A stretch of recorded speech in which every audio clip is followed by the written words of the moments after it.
امام صفوری کہتے ہیں ایک دن نا حضرت جبریل امین انسانی شکل میں مولا علی کے سامنے آ کے کھڑے ہو گئے۔ کون؟ حضرت جبرائیل علیہ السلام۔ حضرت جبریل امین کھڑے ہوئے انسانی شکل میں، تو کہنے لگے علی یہ بتائیے کہ جبریل اس وقت کہاں ہے؟ انسانی شکل میں، اور مولا علی سے پوچھتے ہیں۔ تو کچھ جو آج کل ہمارے شاگرد حضرات پڑھ جاتے ہیں نا، تو وہ ذرا جلدی کرتے ہیں جواب دینے میں۔ بڑوں کو جب جواب بھی دینا بزرگوں کو، تو جواب میں بھی آداب کا خیال ہونا چاہیے۔ اگر آپ کو سوال آتا بھی ہو تو پھر بھی اس میں آداب کا خیال آپ رکھیں گے۔ آپ فٹافٹ نہیں کہہ دیں گے کہ جناب یہ اس کا جواب ہے، یہ معنی ہے، فوراً نہیں آپ کہہ دیں گے، آپ اس میں بھی آداب کا خیال کریں گے۔ حضرت جبریل امین نے جب کہا نا کہ بتائیے جبریل کہاں ہیں، تو حضرت علی فوراً بھی کہہ سکتے تھے آپ ہی تو ہیں جبریل، یہ فٹافٹ کہہ سکتے تھے، اسی وقت ساری بات ختم ہو جاتی۔ لیکن بزرگوں سے بات کرنے کے کچھ آداب ہوتے ہیں، کچھ طور طریقے ہوتے ہیں جو اللہ ماشاءاللہ آج کل لوگوں میں نظر نہیں آتے۔ کچھ طور طریقے ہیں، کچھ سلیقے ہیں، کچھ جو ہیں وہ اس کے خاص نقطہ نظر ہے، اس کو سمجھنا چاہیے۔ حضرت مولا علی شیر خدا رضی اللہ تعالیٰ عنہ سے جب پوچھا نا کہ جبریل امین کہاں ہیں اس وقت، تو حضرت علی نے پہلے اوپر دیکھا، پھر نیچے دیکھا، پھر دائیں دیکھا، پھر بائیں دیکھا، پھر آگے دیکھا، پھر پیچھے دیکھا۔ جواب فٹافٹ تیار تھا کہ آپ ہی تو ہیں، لیکن ایسے جواب نہیں دیا۔ فرمانے لگے جناب نہ تو اس وقت حضرت جبریل مشرق میں ہیں، نہ مغرب میں ہیں، نہ شمال میں ہیں، نہ جنوب میں ہیں، نہ 7 زمینوں میں ہیں، نہ آسمانوں میں ہیں۔ پھر بھی یہ نہیں کہا کہ آپ جبریل ہیں۔ فرمانے لگے بھئی زمینوں آسمانوں مشارق مغارب میں تو کوئی نہیں، تو یا آپ جبریل ہیں یا میں جبریل ہوں، دونوں میں سے ایک ہے۔ تو حضرت جبریل امین مسکرائے، فرمانے لگے نہیں آپ تو علی ہیں، جبریل تو میں ہی ہوں، آپ علی۔ دیکھیں نا بہت سارے لوگ سوال کا جواب دیتے ہیں پر وہ آداب کو ملحوظ خاطر نہیں رکھتے۔ نبی پاک علیہ السلام نے ایک دن نماز 4 رکعتوں کی تھی، تو حضور نے 2 پہ سلام پھیر دیا، تو صحابہ سے پوچھا میں نے کتنی پڑھی ہے؟ عرض کرنے لگے یا رسول اللہ زیادہ پتہ تو آپ کو ہی ہے، پر ہمیں لگتا ہے کہ آپ نے 2 پڑھائی ہیں۔ یہاں ایسے کرتا ہے کوئی؟ سوال ہی نہیں پیدا ہوتا۔ یعنی 1 منٹ سے پہلے امام غزالی ایک درویش کے مرید ہو گئے تھے، تو بہت بڑے عالم تھے۔ آپ کو پتہ ہے عالم آدمی کا مرید ہونا اللہ ہی خیر کرے کسی کرامت سے کم نہیں ہوتا، بڑا مشکل ہوتا ہے۔ وہ کسی کی غلامی کرے وہ بڑا مشکل ہوتا ہے، مطلب کٹھن ماحول ہوتا ہے۔ تو امام غزالی بیعت ہو گئے، تو مرشد نے پہلا وظیفہ یہ بتایا کہ کسی پر اپنے علم کا اظہار نہ کرنا۔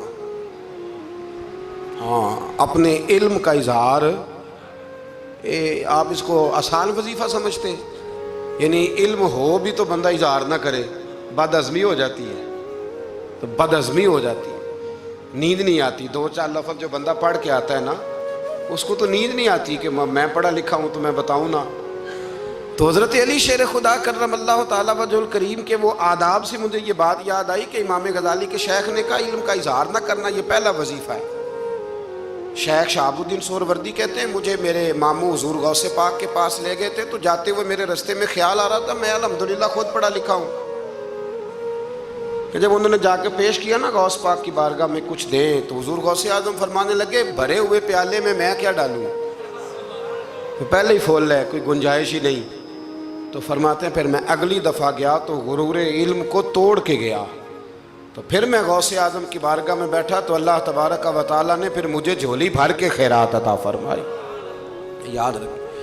تو کہتے ہیں انہوں نے کہا کہ اظہار نہیں کرنا علم کا۔ تو بس ایک دن بیٹھے بیٹھے نا ایک بندہ مسئلہ پوچھنے آیا، انہوں نے بزرگوں سے مسئلہ پوچھا، میرے مرشد سے۔ امام غزالی کہتے ہیں میرے پیر سے مسئلہ پوچھا، تو وہ کہنے لگے بھئی مجھے نہیں اس سوال کا جواب آتا۔ حضرت صاحب نے کہہ دیا مجھے نہیں آتا۔ کہتے میں قریب تھا، میں نے اس بندے کو بلایا، میں نے کہا مجھے آتا ہے جواب، میں بتاؤں؟ تو کہتے ہیں شیخ فرمانے لگے غزالی تیرا کیا خیال ہے مجھے نہیں تھا جواب آتا؟ یہ تو تجھے آزمانے کے لیے انکار، تیری ابھی میں نہیں نہ گئی تو کوئی نہیں میاں پھر ابھی تو رستے میں ہی رہے گا۔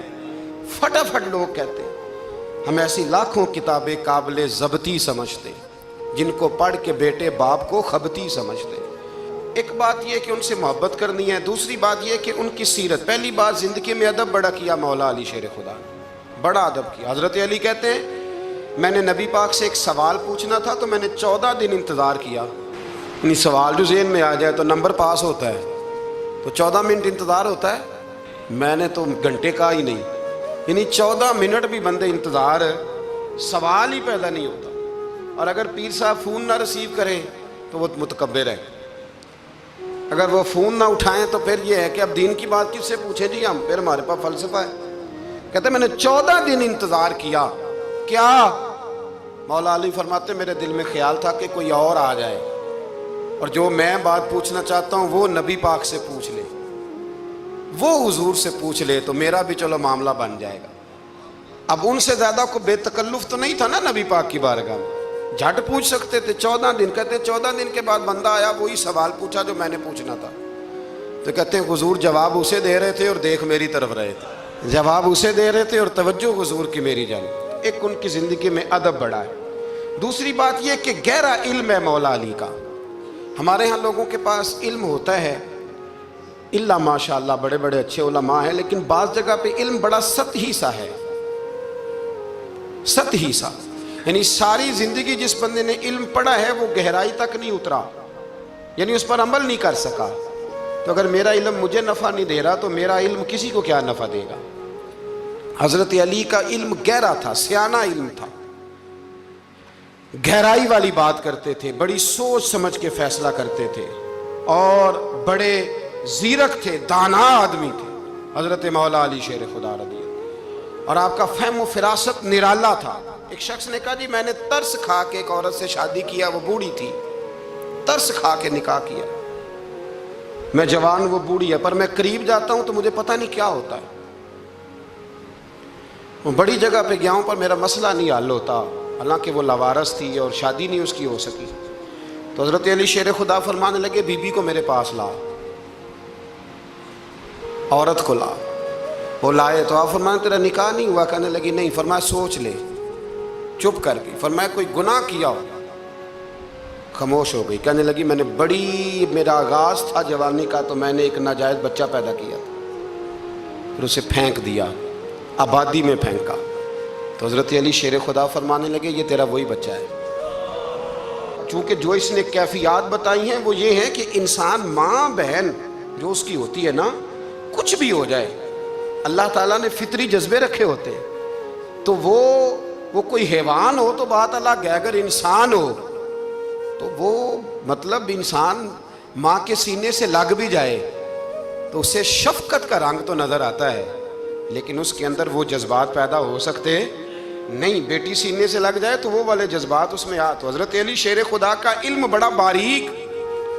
تو آپ فرمانے لگے میاں وہ جو تیرا اس کے اوپر ترس آیا نا، اس کی بھی وجہ یہ ہے کہ تیرا اس سے کوئی ازل سے رشتہ ہے، لہذا تمہارا نکاحی منق اتنا گہرا، سیاںہ اور پیچیدہ، یعنی باتوں کی گہرائی تک. آج ہمارے بہت سارے میری طرح کے لوگ تقریر کرتے ہیں تو وہ عوامی نفسیات کے مطابق بات نہیں کر پاتے، کیونکہ ہم جو تقریر رٹ کے آئے ہیں وہ تو ہم نے تو علم ظاہر کرنا ہے. اور نعرہ لگوانا بڑا شوق ہے، جب تک وہ مطلب لوگوں میں شوق نہ پیدا ہو پھر بعد میں گفتگو ہوتی ہے. آج میں جلسہ لوٹ لیا ہے تو میں کہا کرتا ہوں کہ جلسہ لوٹا نہیں جاتا، جلسے میں تو کچھ لٹایا جاتا ہے، علم دیا جاتا ہے، فہم دیا جاتا ہے، شوق دیا جاتا ہے. تو یہ کیا مطلب بات ہوئی؟ تو گہرا علم تھا. چوتھی بات، علم بھی تھا اور تقوی بھی تھا، پرہیزگاری بھی تھی. جب آپ خلیفہ تھے نا، امیر المومنین تھے، امیر المومنین.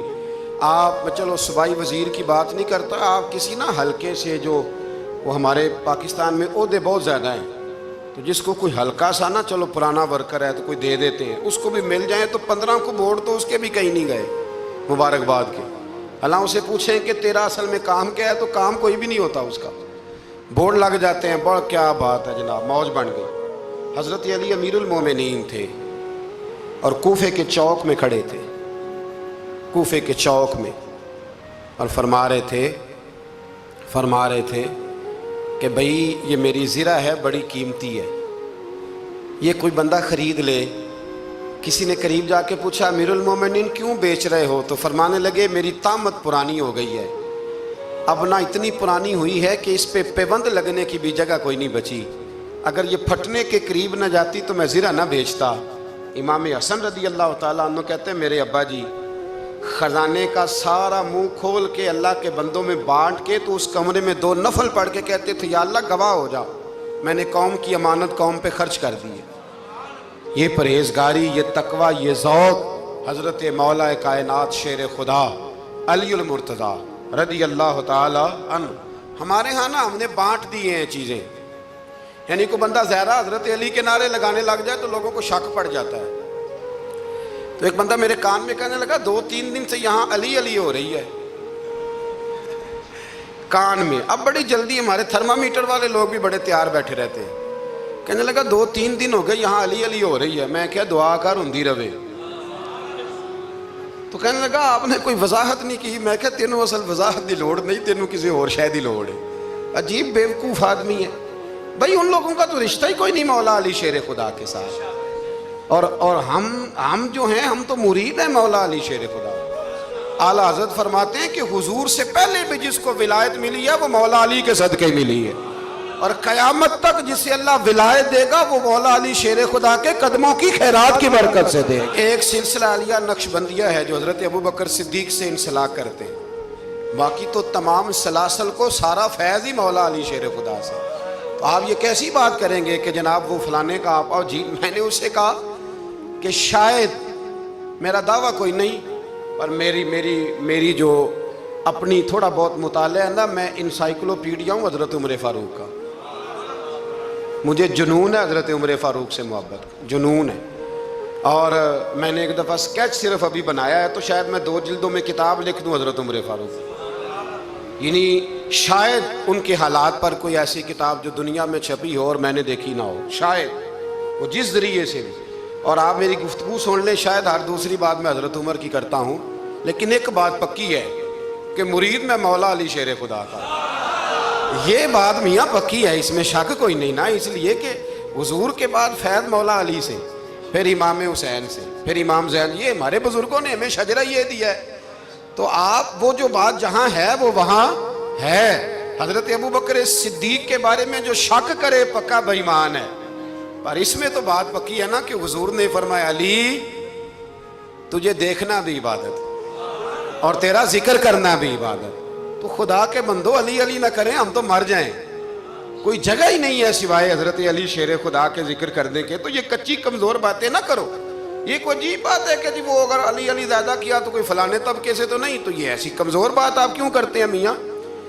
یہ آپ عجیب آپ نے بیعت چھیڑ دی لوگوں نے. تو یہ کوئی ایسا مسئلہ نہیں. زندگی میں یاد رکھو جس کی زبان پہ علی علی زیادہ رہتا ہے نا, اس کی زبان پہ نبی نبی بھی زیادہ ہی رہتا ہے.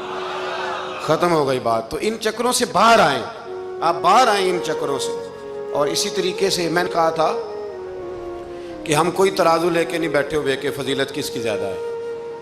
اماں عائشہ صدیقہ جو ہیں وہ مومنوں کی ماں ہیں, اور اس میں کوئی دوسری رائے نہیں کہ اس خاتون کے امت مسلمہ پر اتنے احسانات ہیں کہ دنیا گن نہیں سکتی. لیکن یہ ہے کہ رسول کریم نے فرمایا کہ فاطمہ میرے جگر کا ٹکڑا ہے. اب میں ترازو لے کے بیٹھ جاؤں کہ حضرت فاطمہ کی شان زیادہ ہے یا حضرت عائشہ کی, تو میں بیوقوف ہی ہوں نا. اس لیے کہ یہ میری ذمہ داری نہیں, یہ تو بات ان کی ہے نا. میں نے ایک بات سنائی تھی آپ کو پیر سید فیض الحسن شاہ صاحب کی, عالم آل شریف والے. پیر صاحب سے کسی نے پوچھا کہ حضرت فاطمہ افضل ہیں کہ سید عائشہ, تو آپ فرمانے لگے پہلی بات تو یہ کہ تجھے یہ سوال ہی نہیں کرنا چاہیے تھا, اور اگر تو نے کر لیا ہے تو پھر جواب سن لے. فرمانے لگے فاطمہ زوجہ ہیں حضرت علی کی, اور عائشہ زوجہ ہیں نبی پاک کی. تو علی کی زوجہ نبی کی زوجہ سے افضل نہیں ہو سکتی. اور پھر فرمانے لگے عائشہ بیٹی ہیں ابو بکر صدیق کی, اور فاطمہ بیٹی ہے مصطفیٰ کریم کی. تو ابو بکر کی بیٹی نبی کی بیٹی سے افضل نہیں ہو سکتی. وہ بندہ کہنے لگا حضرت جی رزلٹ کیا نکلا؟ کہنے لگے گھر جا کے کٹ دا رہی تینوں گل دس چھڑی ہے, اب تو گھر جا اور رزلٹ گھر جا کے نکالتا رہے. میں نے تو تجھے نا بتا دیا ہے کہ جو اصل بات ہے وہ یہ ہے کہ ابو بکر صدیق کی بیٹی نبی پاک کی بیٹی سے افضل ہو سکتی نہیں, اور علی المرتضیٰ کی زوجہ نبی پاک کی زوجہ سے افضل ہو سکتی باقی جا تو نتیجہ گھر جا کے نکال، نتیجہ گھر جا کے نکال۔ تو ہمارے بزرگ تو اس لیول پہ سوچتے، اس لیول پہ۔ حضرت عائشہ صدیقہ رضی اللہ تعالیٰ عنہ اگر گھوڑے پہ بیٹھتی تھی نا تو مولا علی لگام تھام لیتے تھے، ماتے تھے یہ ماں ہے مومنوں کی، یہ ماں ہے مومنوں۔ آپ کیا بات کرتے ہیں، حضرت عمر فاروق کو کبھی حضرت عائشہ بلا لیتی تو کانپتے ہوئے حاضر ہوتے، ماں ہے مومن۔ کچی باتیں چھوڑ دیں، عشق کرے تو کھول کے کرے، ڈر ڈر کے نہ کرے۔ میں نے درجنوں تقریروں میں کہا کہ منقبتیں لکھو حضرت صدیق اکبر کی بھی، حضرت عمر کی بھی منقبت لکھو، حضرت عثمان کی بھی لکھو، اور ہم سنتے ہیں الحمدللہ وہ ساری۔ لیکن میرے بھائی یہ یاد رکھیں، اس میں کوئی شک نہیں، ان کی عظمتیں، شانیں، فضیلتیں وہ بلندیاں ہیں، ہمارا یہی عقیدہ ہے، اور الحمدللہ ہماری نسلیں بھی اسی پہ قائم رہیں گی۔